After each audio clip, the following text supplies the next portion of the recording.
नमस्कार मित्रों, आज चर्चा करते हैं सरकारी नौकरी की। सरकारी नौकरी एक प्रकार का रोजगार है जो स्थानीय एवं संघीय स्तर पर सरकारी संस्थाओं द्वारा दिया जाता है, जिसमें स्वास्थ्य, शिक्षा, कानून प्रवर्तन, परिवहन इत्यादि सेवाएं होती है। सरकारी नौकरी का प्रमुख लाभ नौकरी की सुरक्षा, इसके अलावा भी कई लाभ दिए जाते हैं, जैसे सामाजिक प्रतिष्ठा के रूप में सरकारी कर्मचारी को देखा जाना, जो निजी क्षेत्र के कर्मचारियों के लिए नहीं होता। प्रमुख लाभ पेंशन, स्वास्थ्य बीमा, सशुल्क अवकाश इत्यादि सुविधाएं। सरकारी नौकरी करियर की उन्नति के साथ साथ सामुदायिक सेवा करने और समाज पर प्रभाव डालने का अवसर देती है। भारतीय संस्कृति में सरकारी नौकरी को सर्वाधिक सम्मान दिया जाता है। ऐसा इसलिए है क्योंकि सरकारी नौकरी में लोगों को अक्सर सुरक्षित, स्थिर और अच्छे भुगतान वाले पदों के रूप में देखा जाता है, जो समाज में उनकी प्रतिष्ठा और सम्मान भी बढ़ाता है। ऐतिहासिक रूप में भारत में सरकारी नौकरियों को समाज में गतिशीलता के रूप में देखा गया है। सामाजिक संबंधों में भी आम नागरिक के बजाय सरकारी कर्मचारी की प्राथमिकता। इन सब कारणों से आज बेरोजगार शिक्षित युवाओं का पहला सपना सरकारी नौकरी ही होता है, और हो भी क्यों ना। पर यह हमारे देश के होनहार नकल गिरोह, भ्रष्टाचार में लिप्त इनके सपोले और सहयोगियों के लिए एक सुनहरा अवसर होता है। कहने को तो सरकारी नौकरी की पात्रता पूर्ण पारदर्शी है, परंतु कभी कभार जो अपात्र कर्मचारी सरकारी नौकरियों में इल्ली के रूप में प्रवेश ले चुके हैं, उन्हें अपने आकाओं के दबाव में बेरोजगार युवाओं की मेहनत की परवाह किए बगैर उनके सपनों को रौंदा जाता है। हालांकि क्या फर्क पड़ जाएगा अगर एक दो अपात्र नौकरी लग भी जाए तो। सोचिए, जब भी मौका मिलता है कर्तव्य भूलकर बिक जाएंगे। परंतु यहाँ हमें श्री एपीजे अब्दुल कलाम जैसे भारतीय जो मेहनत करके पद हासिल करते हैं, उन्हें दुनिया का कोई भी प्रस्ताव स्वीकार नहीं होता। फर्क साफ है।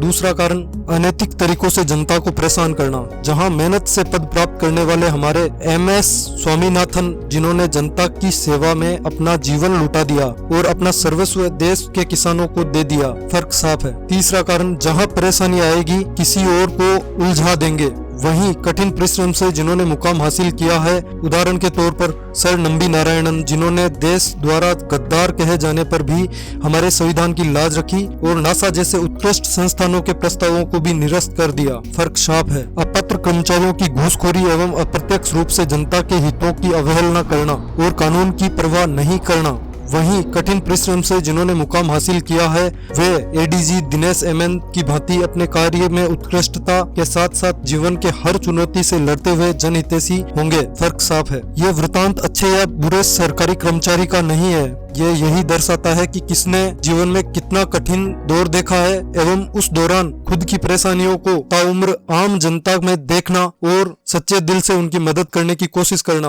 अक्सर देखा जाता है कि ये मेहनतकश कर्मचारी बिना प्रलोभन, बिना परिवार की परवाह के देश सेवा में लगे रहते हैं। सलाम है ऐसे अधिकारियों को जो लोगों की मदद में आगे रहते हैं। परंतु क्या हो अगर कोई अपात्र ऐसे स्थान पर किसी अनुचित साधन से पहुंच जाए, तो ये महाशय सरकारी नौकरी को व्यवसाय बना बैठते हैं, जिसे आम भाषा में भ्रष्टाचार भी कहा जाता है। हमारे देश की सबसे बड़ी चुनौती अयोग्य व्यक्तियों का अनुचित रूप से सरकारी तंत्र के उच्च पदों पर पहुंचना और उसके बाद खुद के जैसे अपात्रों की सेना बनाना। यहाँ गलती सरकार की भी नहीं है और ना ही इन लोगों की। ये बेचारे तो मात्र जो अवसर मिलता है उसका लाभ उठाते हैं। तो यहाँ गलत कौन है? वो कहा जाता है ना, करत करत अभ्यास ते जड़मती होत सुजान, रसरी आवत जात ते सील पे पड़त निशान। कबीरदास जी के इस दोहे में बताया गया है कि रस्सी के बार बार आने व जाने से पत्थर भी कट जाता है। वैसे ही हमारे DNA में यही भ्रष्टाचार की रस्सी अपना घाव बना रही है। एक भारतीय नागरिक होने के नाते हमारी नैतिक जिम्मेदारी है, जिन कारणों से हमारे महानायक APJ Abdul Kalam, MS Swaminathan, sir Nambi Narayanan, Dinesh MN इत्यादि कर्मचारियों की जीवनियां एवं कार्यशैली हमारे युवाओं के लिए प्रेरणादायक है। हमें पता है आज के कंपटीशन के युग में आप लोग बहुत मेहनत करके दिन रात अपने कंपटीशन परीक्षाओं के अध्ययन में लगे हैं, परंतु कोई भी अनुचित तरीका अपनाकर खुद व समाज के प्रतिष्ठित पदों को कलंकित न करें। सरकार पूर्ण कोशिश कर रही है इस महामारी को रोकने की, मगर ये हमारी मानसिकता में है। अतः आपसे निवेदन है कि जो विद्यार्थी इन परीक्षाओं की तैयारियां कर रहे हैं, ऐसे अनुचित प्रलोभन से खुद को बचाएं। जैसे शेर खुद के शिकार को ही खाता है, उसी प्रकार प्रण लें कि हम भी खुद ही मेहनत करके मुकाम हासिल करेंगे, चाहे सरकारी नौकरी का हो या स्वरोजगार का। भारत का युवा विश्व में सर्वाधिक चाहे जाने वाले युवाओं में से है।